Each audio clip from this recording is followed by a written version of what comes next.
नमस्कार। आज हम बात कर रहे हैं सर क्रीक इलाके की। भारत और पाकिस्तान के बीच ये जो क्षेत्र है, वहाँ पाकिस्तान की जो नौसैनिक गतिविधियां बढ़ रही हैं, उस पर एक नज़र डालेंगे।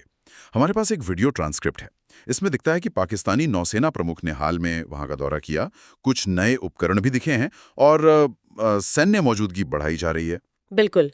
और देखिए, इस पड़ताल का मकसद यही समझना है कि ये जो इतना संवेदनशील और मुश्किल इलाका है, दलदली सा, वहाँ पाकिस्तान अपनी मिलिट्री कैपेबिलिटी क्यों बढ़ा रहा है। और खासकर ये जो नई होवरक्राफ्ट तकनीक की बात हो रही है, उसका क्या मतलब है, और इस सब का रीजनल बैलेंस पर क्या असर पड़ेगा। हाँ, तो चलिए इसी पर थोड़ा और गहराई से बात करते हैं।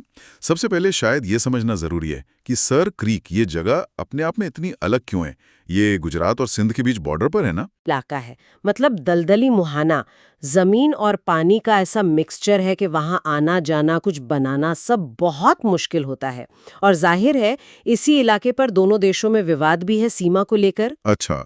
और ये जो सोर्स है हमारा वो बता रहा है कि इसी मुश्किल इलाके में पिछले कोई 6-8 महीनों में पाकिस्तान की हलचल काफी बढ़ी है। नेवी चीफ का दौरा हुआ और कोई खास यूनिट भी बनाई है उन्होंने। सही कहा। सोर्स में न सिर्फ नेवी चीफ के विजिट का जिक्र है, बल्कि ये भी है कि पाकिस्तान ने इस एरिया के लिए खास तौर पर एक 31 क्रीक्स बटालियन तैनात किए हैं। वीडियो में बंकर वगैरह भी दिखते हैं, किलेबंदी जैसी।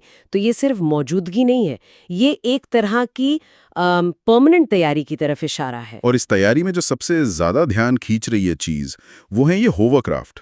सोर्स में जिक्र है ब्रिटेन से खरीदे गए ग्रिफिन 2400 टीडी मॉडल का। ये इस दलदली जमीन पर इतने खास क्यों हो जाते हैं?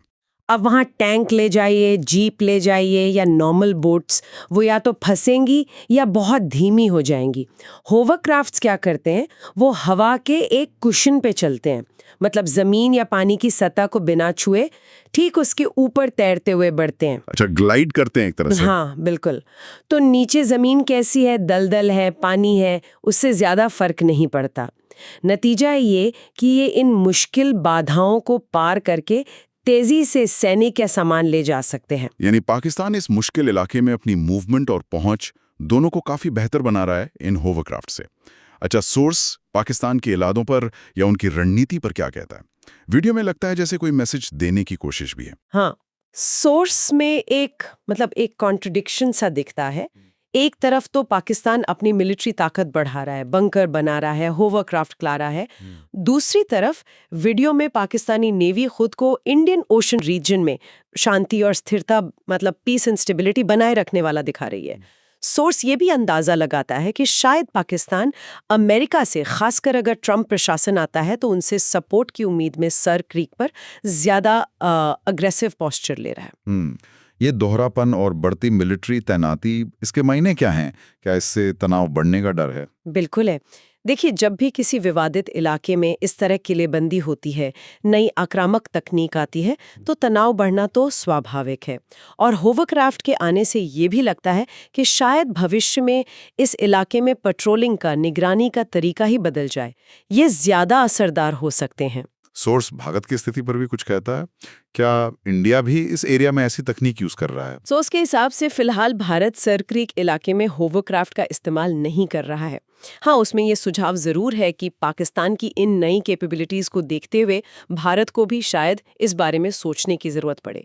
एक और जरूरी बात जो सोर्स हाईलाइट करता है, वो ये कि अगर खुदा न खास्ता भविष्य में यहाँ कोई टकराव होता है, तो ये शायद वर्ल्ड वॉर 2 के बाद पहली बार होगा कि दो बड़ी सेनाएं इस तरह के बिल्कुल दलदली माहौल में आमने सामने होंगी।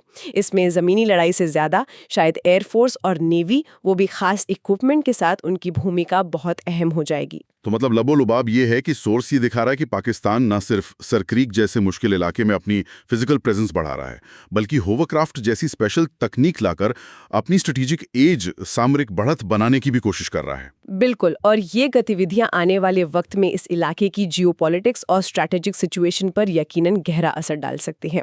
और चाहते जाते एक सवाल हम सोचने के लिए छोड़ सकते हैं। ये जो सर क्रीक जैसे दलदली और मुश्किल इलाके हैं, इनकी अपनी चुनौतियां हैं, और अब होवरक्राफ्ट जैसे स्पेशल व्हीकल आ रहे हैं, तो क्या ये दुनिया भर में ऐसे ही माहौल वाले जो बॉर्डर इलाके हैं, वहां निगरानी और सुरक्षा की जो पारंपरिक रणनीतियां हैं, उनको बदलने पर मजबूर करेगा? ये सोचने वाली बात है।